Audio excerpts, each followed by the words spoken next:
Episode 2। फेनेक शैन पिछले episode में पकड़े कैदी को लेकर बोबा के पास चली गई। जान से मारने की धमकी देने के बावजूद भी ये बंदा मुंह खोलने को तैयार नहीं था।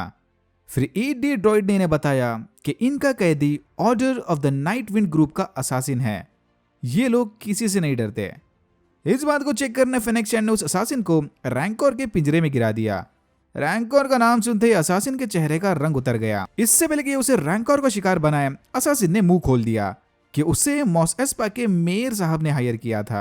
जल्दी असासिन के समझ आ गया कि नीचे कोई रैंकोर नहीं था। फेनेक शैन ने असासिन को जबरदस्त चूना लगा दिया। असासिन का कन्फेशन सुनने के बाद बोबा और फेनेक उसे मॉस एस्पा की गलियों से खींचते हुए मेयर से मिलने चले गए।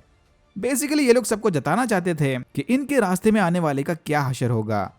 मेयर के ऑफिस के बाहर खड़े असिस्टेंट ने बोबा को रोक लिया क्योंकि इनके पास मेयर साहब से मिलने का अपॉइंटमेंट जो नहीं था। कुछ देर बाद यहाँ पर मेयर का मेजर डोमो आ गया।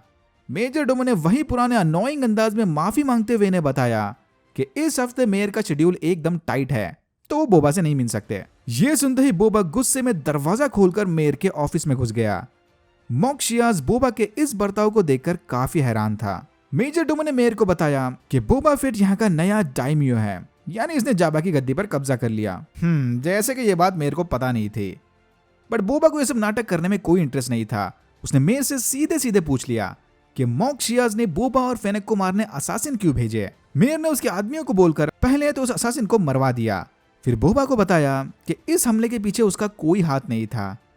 मेयर साहब यहाँ इनडायरेक्टली दोनों को इंडिकेशंस दे रहे थे कि बोबा और फेनेक अब उनकी लिमिट क्रॉस कर रहे हैं।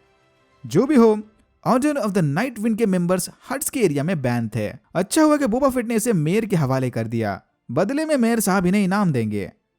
यह सुनते ही बोबा फेट ने मेयर को बताया कि उसने अब बाउंटी हंटिंग का काम छोड़ दिया। बट फिर भी बोबा इस इनाम को मेयर का लेट तोहफा या ट्रिब्यूट समझकर एक्सेप्ट कर लेगा। यहाँ एक बात साफ साफ जाहिर हो रही थी कि मॉक्शियाज जितना दिखता है उससे कहीं ज्यादा खतरनाक कैरेक्टर होगा। फिर आपस में थोड़ी और इनडायरेक्ट तू मैं करने के बाद मेयर ने बोबा को एडवाइस दी कि क्रिमिनल फैमिली बिजनेस चलाना बाउंटी हंटिंग करने से कहीं ज्यादा मुश्किल काम है। इस बात की गहराई समझने बोबा को गार्सा की सैंक्चुरी जाना होगा। सैंक्चुरी पहुंचते ही बोबा को पता चला कि जाबा के ट्विन कजिन्स मॉस एस्पा वापस आ गए और वो उनके भाई के इलाके पर अपना हक जता रहे थे।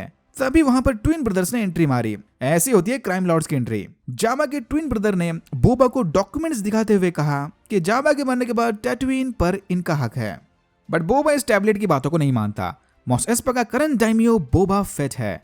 बोबा के इस एटीट्यूड को देखकर ट्विंस का वुकी गार्ड ब्लैक क्रिम्सन एके बी के गुस्से में बोबा के सामने आ खड़ा हुआ। क्रिम्सन किसी जमाने में एक निहायत ही खतरनाक बाउंटी हंटर हुआ करता था।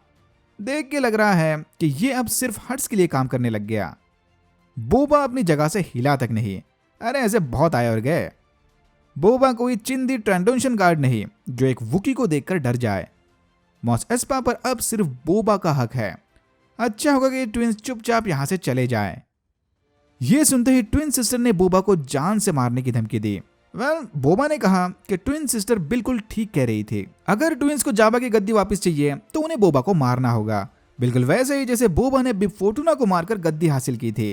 लेकिन ट्विन ब्रदर ने बोबा को शांत करते हुए कहा कि यह पब्लिक में खून खराबा करना इनके बिजनेस के लिए सही नहीं है।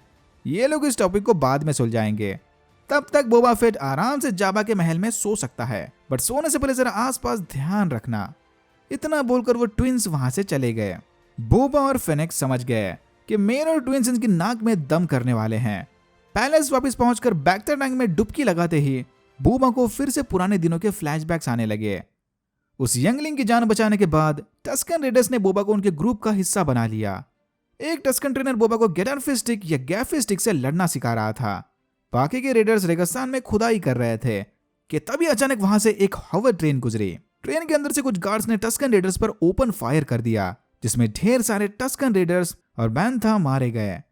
ट्रेन के वहां से जाने के बाद कबीले के मेंबर्स उनके मरे हुए साथियों का अंतिम संस्कार कर रहे थे। बोबा को यह देखकर काफी बुरा लगा। उसी रात बोबा ने कुछ स्पीडर बाइक्स को पास वाले पावर स्टेशन जाते देखा।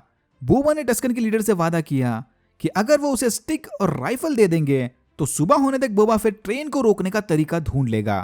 टस्कन मान गए और फिर बोबा फेट हथियार उठाकर पावर स्टेशन चला गया, जहां पिछले एपिसोड वाले निक्टोस कुछ गेस्ट को परेशान कर रहे थे। यस, पास से देखने के बाद ये बात कंफर्म हो गई कि ये लोग निक्टो प्रजाति से हैं। सबटाइटल देखकर यह साफ जाहिर हो रहा था कि शायद ये गेस्ट लेज AKA फिक्सर और केमी हैं। लॉन्ग स्टोरी शॉर्ट, लेज लूक स्काईवॉकर के बचपन का दोस्त था और उसकी गर्लफ्रेंड केमी लूक स्काईवॉकर के बचपन का प्यार। ओरिजिनली ये लोग न्यू होप मूवी का हिस्सा होने वाले थे, बट रिलीज के पहले डायरेक्टर ने फाइनल कट से उनके सारे सीन्स डिलीट कर दिए। बाद में ये दोनों लव बर्ड स्टार वॉर्स की एक्सटेंडेड स्टोरी लाइन का हिस्सा बने। तो हाँ, काफी इंटरेस्टिंग ईस्टर एग।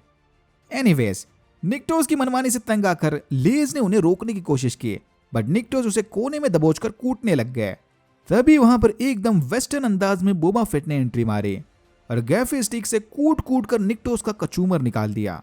निक्टोस को हराने के बाद बोबा उनकी स्पीडर बाइक्स लेकर वापस कैंप चला गया। पहले तो टस्कन रेडर्स को कुछ समझ नहीं आया।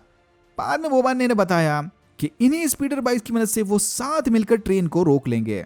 थोड़े ट्रायल एंड एरर के बाद टस्कन स्पीडर बाइक्स चलाना और एक बाइक से दूसरे बाइक पर कूदना वगैरह सीख गए। बोबा भी धीरे धीरे स्टिक फाइटिंग में एक्सपर्ट बनते जा रहा था। हवर ट्रेन के वहां आते ही बोबा के बनाए प्लान के मुताबिक सबने ट्रेन पर हमला कर दिया। ये ट्रेन पाइक सिंडिकेट्स की थी।